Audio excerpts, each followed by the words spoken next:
nothing short of extraordinary. An impossible love story during the Holocaust. I managed to get pregnant, which is totally stupid.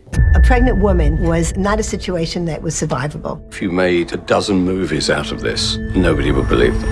When I saw him, I thought he was the best-looking man I have ever seen in my life. From the security of family life to a place of nightmares. It looked like hell. We didn't know what was happening. Anka's husband was taken away. People were selected to die. I did not understand. In all the confusion, We were deadly desperate. a horrible mistake was made. My mother volunteered to follow him to Auschwitz. The day they were married, then began what they dreaded most of all. His time had come. Anka's beloved Bernd was among 1,000 young men who were to be transported away from his wife and their happiness. She met him in a nightclub where she was with a group of friends. When I saw him, I thought, I don't see right, because he was the best-looking man I have ever seen in my life. And until today, I haven't changed my mind, I must say. After a last bittersweet night together, Anka eventually waved her husband goodbye. Soon afterwards, his young wife received a similar notification to report for transportation. I got a sort of postcard that I should come on that day with 50 kilos of luggage. With her best handbag, hat, and a small suitcase, Anka carried a large hat box tied with string.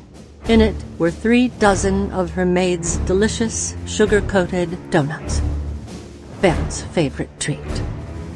And there was one young German soldier. He could see that she was having great difficulty carrying a box of the donuts. And he said to her, "Es ist scheißegal, ob die Schachtel mitkommt," which means, I couldn't give a shit if that box goes with you or not. His words sent a shiver down Anka's spine as she sensed that it wouldn't matter either way. She was a young woman, she was full of self-confidence, and she wasn't going to be bullied by anybody. If you are told you're forbidden to do something, well, your gut reaction is to go and do it. When my mother arrived in Terezin, the sexes were segregated. She found out that Bernd was in the all-male Sudeten barracks not too far away.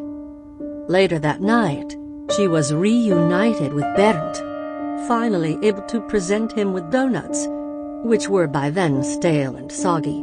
She said he still ate them happily.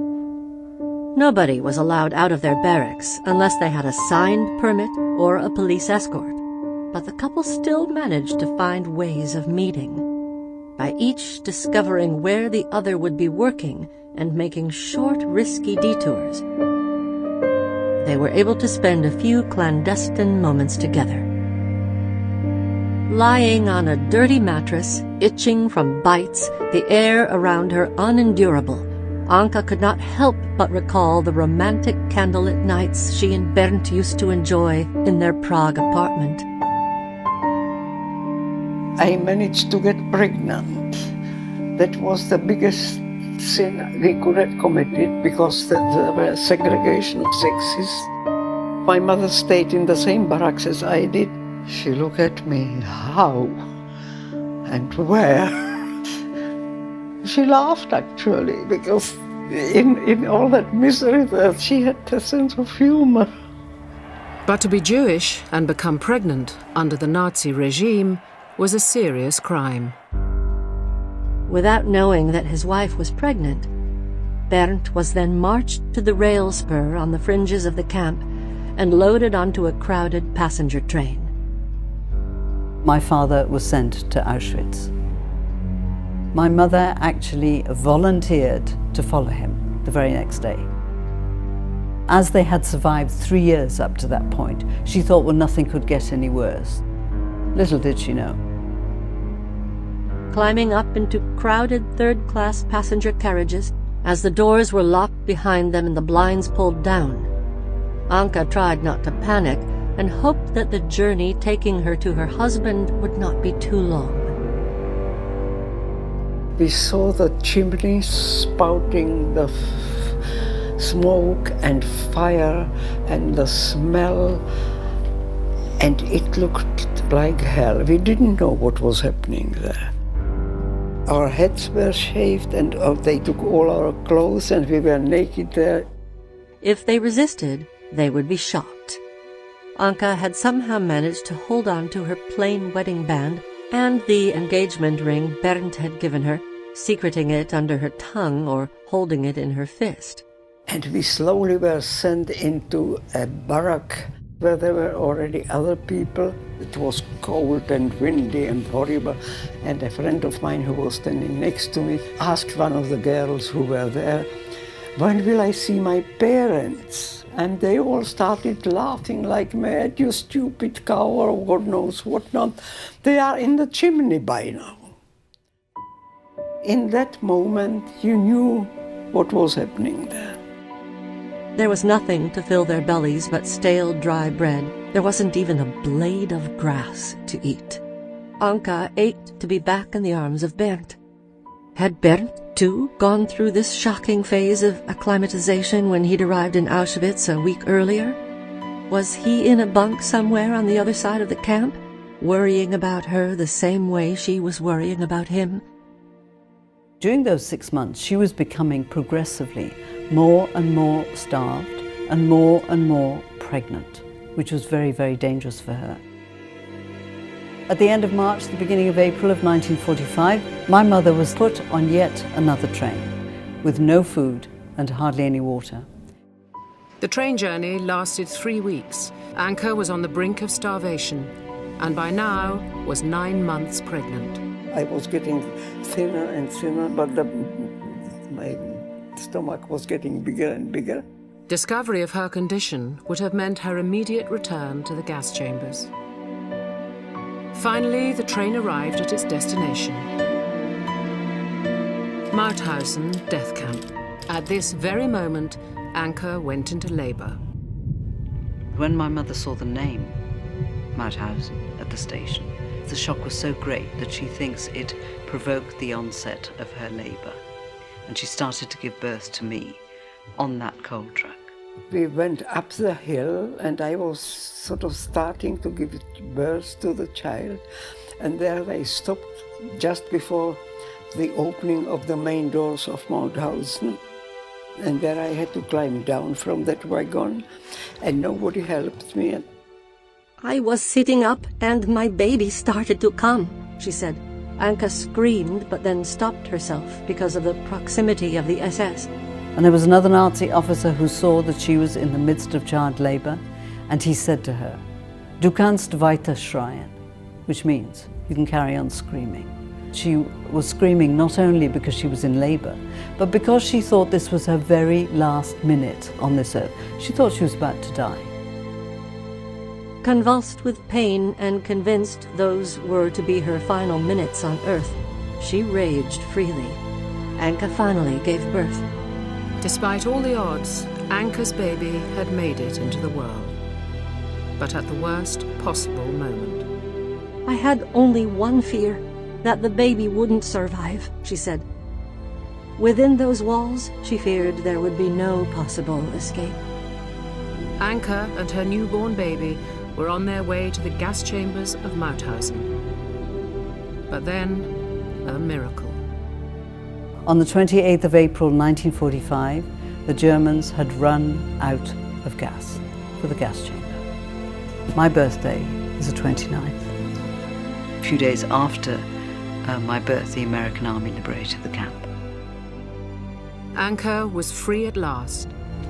When she was strong enough, she and baby Eva returned home to Prague. But instead of being reunited with Bernd, she was alone. No one returned. She learned soon after from an eyewitness that Bernd had been shot on a death march a week before liberation. That was the worst moment of the whole war for me, to arrive in Prague, which I wished all through the time, when will I be home? And there was no home. Nothing. Anka's parents, sisters, brother-in-law and nephew had all been killed. Other survivors returned home to discover they had lost everything and everyone. I had no money, no clothes, and a little baby. She was the greatest help of all, without knowing it. This fantastic growing thing. It's unbelievable how much it gives you and how much you can take for somebody else. My mother just held me all the time. The mother's love and all that, it's the most potent thing in life, I find. You get over everything. She asked somebody to give her some money to go on the tram. And she thought that if anybody had survived, there was a chance it would be her cousin. I ring the bell and the door opens and the whole family waits for me there and say, "Where have you been? We heard you are coming to us." And they were just marvelous. Now I will start crying.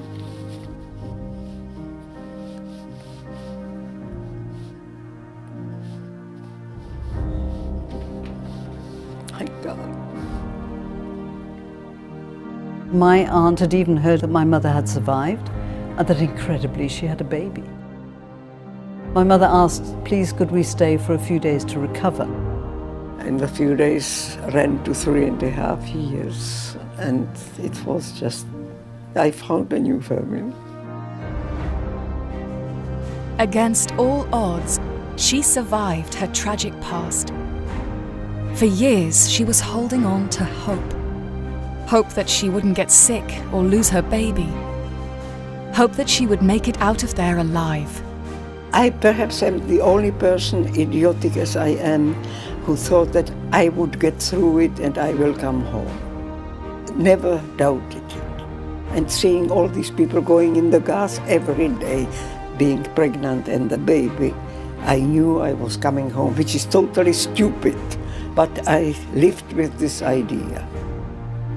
Even though she never saw him again, her love for Bernd lives on with Eva, their daughter. He was the best looking man I have ever seen in my life. And until today, I haven't changed my mind, I must say. Today, the woman who gave birth in a concentration camp has built her own family. I have 2 sons, and they have 3, now 4 children between them. And my mother could never get over the fact that she had survived her wartime experiences, I survived, and that she ended her life with 3 great-grandchildren.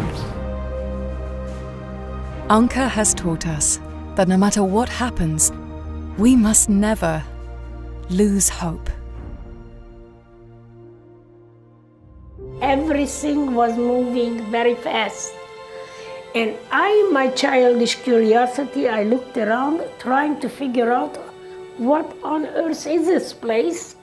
Then I realized that my father and 2 older sisters disappeared in the crowd. Never ever did I see them again.